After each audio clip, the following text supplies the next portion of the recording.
मैं इस समय खड़ा हूँ बोईसर एमआरटीसी के औद्योगिक क्षेत्र में और मेरे पीछे भी आप देख रहे हैं बड़े अक्षरों में लिखा है विराज कंपनी। ऐसे में जब भी कोई बड़ी दुर्घटना या अनहोनी होती है तभी विराज का नाम आता है। अच्छे कामों में विराज का नाम बहुत कम ही सुनने मिलता है।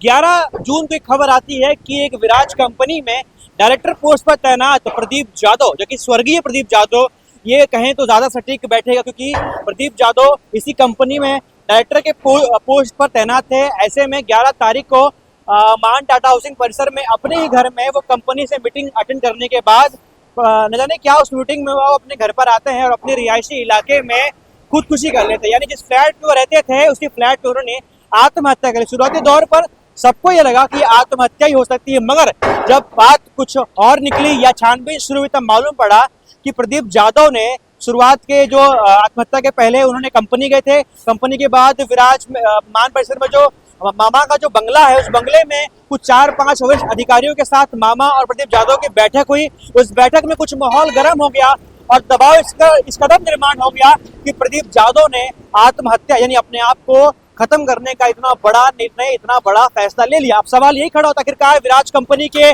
सर्वा नीरज कोचर यानी मामा ने आखिरकार उस बैठक में, उस मीटिंग में आखिरकार क्या कुछ कहा, किस तरीके से दबाव निर्माण किया, किस हद तक मानसिक प्रताड़ना का शिकार प्रदीप जाधव को बनाया, ये तमाम सवालों पर से अभी तक पर्दा उठ नहीं पाया। मगर घर वालों का ये सीधा आरोप है कि सुसाइड नोट में मामा का नाम उल्लेख किया गया है, मगर एफआईआर खाली एक ही जेपी गर्ग नाम के व्यक्ति जो कि सीईओ, इस कंपनी के सीईओ हैं, उनके ऊपर एफआईआर हुआ है। और इस मामले में और 2 से 3 लोगों का नाम सामने आ रहा है।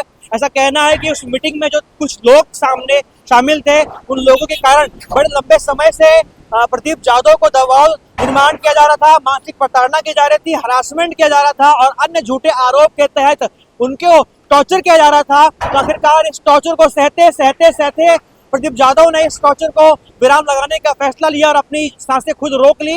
इन तमाम विषयों पर परिवारजनों का सीधा आरोप है कि इस मामले में जो कंपनी में लोग साथी काम करते थे, साथी जो कंपनी के मालिक है नीरज कोचर, ये इनकी बड़ी भूमिका हो सकती है इस आत्महत्या के पीछे। ये खाली आत्महत्या नहीं, मगर इस आत्महत्या के पीछे कई मुख्य चेहरे, कई मुख्य लोग भी शामिल हैं। इस एंगल से भी जांच करने की मांग लगातार परिवार वाले कर रहे हैं। अब जो इतना बड़ा प्लांट है, कई करोड़ों का टर्नओवर जो यहाँ के वर्कर देते हैं, यहाँ के एम्प्लॉय देते हैं, यही हाल यहाँ के वर्कर श्रेणी के लोगों का भी होता है और यही हाल जो उच्च पद पर काम करने वाले लोग हैं उनका भी यही हाल होता है। यानी विराज मैनेजमेंट के लिए, विराज के मालिक नीरज कोचर के लिए ये आदमी, ये लोग खाली एक पैसा जनरेट करने की मशीन है। उनके जान से, उनके मानसिक संतुलन से किसी भी तरह का कोई उन्हें लेना देना नहीं है। खाली मतलब है तो पैसे से, मोटे मुनाफे से और रोजाना टारगेट ऑफ प्रोडक्शन से। तो ये एक बड़ा सवाल, एक बड़ा आरोप सामने आ रहा है। बहरहाल किस तरीके से कुछ जांच में और मामला सामने आता है ये तो आपको बताते रहेंगे, मगर जो शक की सुई इन कुछ लोगों के ऊपर आ रही है उस एंगल से भी न्यूज़ चैनल जल्द पर्दा उठाएगा और दबाव लगातार निर्माण किया जा रहा है कि जो नीरज कोचर है, जो मामा है, उनके ऊपर भी एफआईआर और आपराधिक मामला दर्ज होना चाहिए।